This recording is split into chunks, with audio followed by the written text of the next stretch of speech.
Clean Sri Lanka நிகழ்ச்சி திட்டத்தினை மன்னார் மாவட்டத்தில் முன்னெடுக்கும் வகையிலே இறுதியான ஒரு பிரமாண்டமான நடமாடும் சேவை நிகழ்வு மன்னார் மாவட்ட செயலகத்திலே வருகிற திங்கட்கிழமை இடம்பெற இருக்கின்றது. இதுவரை பிறப்பு இறப்பு திருமணம் தொடர்பான பதிவுகளை மேற்கொள்ளாதவர்கள் அதனை பதிவு செய்வதற்குரிய சந்தர்ப்பங்கள் ஏற்பாடு செய்யப்பட்டிருக்கின்றது. ஸ்ரீலங்கா இன்சூரன்ஸ் லைஃப் மெடிசாம்புடன் என்றால் பிடித்த மாதிரி வாழ்க்கையை வாழலாம். அன்றைய தினமே பதிவு செய்யப்படாத பிறப்பு இறப்புகளை பதிவு செய்து அன்றைய தினமே பிறப்பு பதிவு சான்றிதழை பெற்றுக் கொள்வதற்குரிய வாய்ப்புகள் காணப்படுகிறது. இதனை விட தேசிய அடையாள அட்டை விண்ணப்பித்தவர் விண்ணப்பித்தும் கிடைக்காதவர்கள் அல்லது தேசிய அடையாள அட்டைக்கு விண்ணப்பிக்காதவர்களும் அன்றைய தினத்திலே தேசிய அடையாள அட்டையை விண்ணப்பித்து அதனை பெற்றுக் கொள்வதற்குரிய சந்தர்ப்பங்கள் காணப்படுகிறது.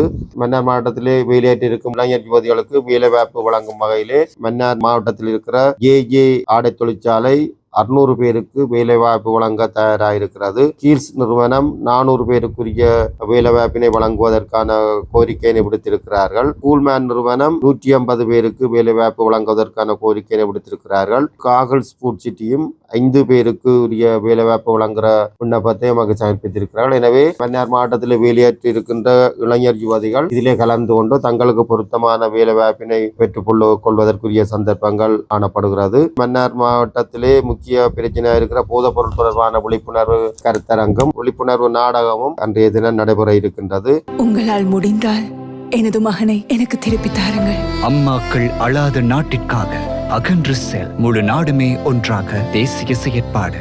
தற்பொழுது முன்னெடுக்கப்பட்டு வருகின்ற அஸ்வசுமா கொடுப்பனவு தொடர்பான பிரச்சனை எதிர்நோக்கின்ற மக்களுக்குரிய தீர்வுகளும் அன்றைய தினம் வழங்கப்பட இருக்கிறது. அதே போன்று ஓய்வூதியம் தொடர்பாக இதுவரை பிரச்சனை எதிர்நோக்குவர்களும் அன்றைய தினம் நேரடியாக கலந்து கொண்டு தங்களுடைய சேவையினை பெற்றுக் கொள்ளக்கூடியதாக இருக்கும். அதே போன்று விவசாயம், கால்நடை மற்றும் மீன்பிடி, தென்னை பயிற்சிகை மற்றும் கைத்தொழில் முயற்சியாண்மை மற்றும் வேலைவாய்ப்பு வழங்கல் தொடர்பான சேவைகளுக்காகவும் தனித்தனி கர்ம பீடங்கள் அமைக்கப்பட்டிருக்கின்றது. அதன் ஊடாகவும் பொதுமக்கள் தங்களுக்குரிய சேவையினை பெற்றுக்கொள்ளக்கூடிய மாதிரி இருக்கும். வங்கிகள் மூலம் இலவா கடன் பெற்றுக்கொள்ளும் வகையிலே வங்கிகளின் கர்ம பீடங்களும் அமைக்கப்பட்டிருக்கின்றது. எனவே தற்பொழுது விவசாயம் மற்றும் கால்நடை மீன்பிடி தொடர்பாக முன்னெடுக்கப்பட்டு வருகின்ற அந்த இலகு கடன்களை அன்றைய தினமே மக்கள் விண்ணப்பிப்பதற்குரிய சந்தர்ப்பங்கள் காணப்படுகிறது. இதனை விட ஜனாதிபதி நிதியம் தொடர்பான சேவைகளினையும் கடந்த யுத்த காலத்தின் போது தங்கள் சொத்துக்களை இழந்தவர்கள் அது தொடர்பான இழப்புகளை பெற்றுக் கொள்வது தொடர்பான சேவைகளினையும் காணாமல் போனோர்